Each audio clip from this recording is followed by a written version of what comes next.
অভিমানের জেরে আগের চাকরি ছেড়ে চরম এক বিপদে পড়ে গেল রাই। হ্যাঁ বন্ধুরা, ভিডিওতে লাইক দিয়ে দেখতে থাকুন। নিজের অজান্তেই নতুন চাকরিতে যেখানে রাই জয়েন করেছে সেই সম্পর্কে কোনো কিছু না জেনে শুনে, না অবগত হয়ে হুট করেই নতুন চাকরিতে দেওয়া কন্ট্রাক্ট পেপারে সাইন করে বসে রাই। ওদিকে রাই মনে মনে ভাবতে থাকে যে যাই হয়ে যাক না কেন, ভাগ্যিস আমি এই চাকরিটা হুট করেই পেয়ে গেছি, নয়তো আমার যে কী অবস্থা হতো, সংসারে যে কী হাল হতো, আমি সেটাই ভেবেই আমার গা শিউরে উঠছে। ওদিকে রাই বলতে থাকে এবার অন্তত আমার মাকে আমি একটু হলেও সান্ত্বনা দিতে পারবো যে মা তুমি টেনশন করো না, তোমার মেয়ের আরও একটা চাকরি হয়ে গিয়েছে, আর সেখান থেকে যা উপার্জন করবো আমি সেই গোটা টাকাটাই আমার মায়ের হাতে তুলে দেবো। এবার অন্তত আমি নিশ্চিন্ত হতে পারি। ভাগ্যিস ঠিক সময় আমি ঠিক সিদ্ধান্ত নিয়েছিলাম, কারণ এখনও যদি আমি অনির্বাণ স্যারের অফিসে পড়ে থাকতাম তাহলে হয়তো বা সেও নিজের কাজে কনসেন্ট্রেট করতে পারতো না, সেও একটা অস্বস্তিতে দিন কাটাতো, আর আমারও সেই অস্বস্তিটাকে বহে বেড়াতে হতো। এর থেকে ভালো তো আমি নতুন একটা চাকরিতে জয়েন করে ফেলেছি, সেটাই বরঞ্চ ভালো। ওদিকে আড়ালে থাকা অনির্বাণের চরম শত্রু সুদীপ্ত, ওই যে রায়ের নতুন বস, সেটা কোনো মতেই রায় জানতে পারে না। ওদিকে সুদীপ্ত রায়ের ব্যাপারে জেনে নতুন ম্যানেজারকে বলতে থাকে যে যে করেই হোক না কেন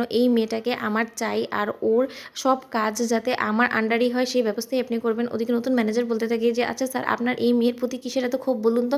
তখন সুদীপ্ত বলতে থাকে আড়ালে থেকে যে এই মেয়ে যাতে কোনো মতে এটা না জানতে পারে যে আমি ওর বস আর এই কোম্পানিটা আমার আন্ডারে চলে। ওদিকে সুদীপ্ত বলতে থাকে যে শিকারি যখন একবার নিজে থেকে আমার কাছে এসেছে তখন এই সুযোগটা তো কোনো মতে মিস করা যায় না। এবার অনির্বাণ সিনহা তোমাকে জব্দ করার আসল হাতিয়ার আমার কাছে চলে এসেছে। এবার রাইকে দিয়েই আমি তোমার জীবনটাকে তছনছ করে ফেলবো। যে এটা সেই রাই যে কিনা তোমার হয়ে আমাকে গোটা অফিসের এমপ্লয়ীদের সামনে অপমান অপদস্থ করে পুলিশের হাতে তুলে দিয়েছিল। এবার রাই এবং অনির্বাণ তোমাদের দুজনের জীবনটাকে আমি তছনছ করে ছেড়ে দেবো, সেটা হয়তো তোমরা কল্পনা করতে পারছো না। তোমরা কি ভেবেছিলে খুব শান্তিতে আছো তোমরা, তাই না?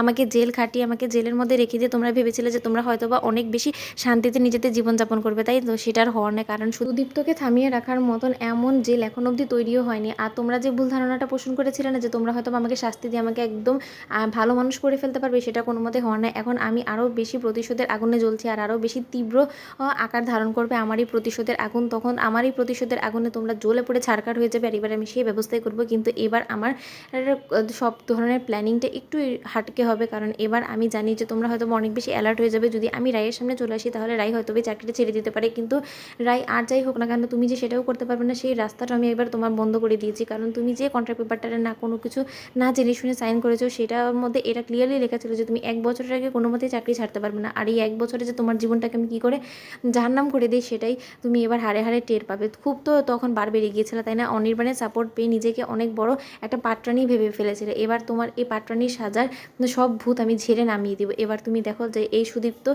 চ্যাটার্জি ঠিক কী করতে পারে। আমার লেজে পা দিয়েছো, এত সহজে আমি কোনো মতে ছেড়ে দিব। এবার আমি যে পরিমাণে তোমাদের উপর প্রতিশোধ নিব সেটা হয়তো বা তোমরা কোনোদিনও ভাবতেও পারো নি। Anirban Sinha be ready. তোমাদের ভিডিওটি ভালো লাগলে লাইক, কমেন্ট, শেয়ার করে সাবস্ক্রাইব করতে ভুলো না।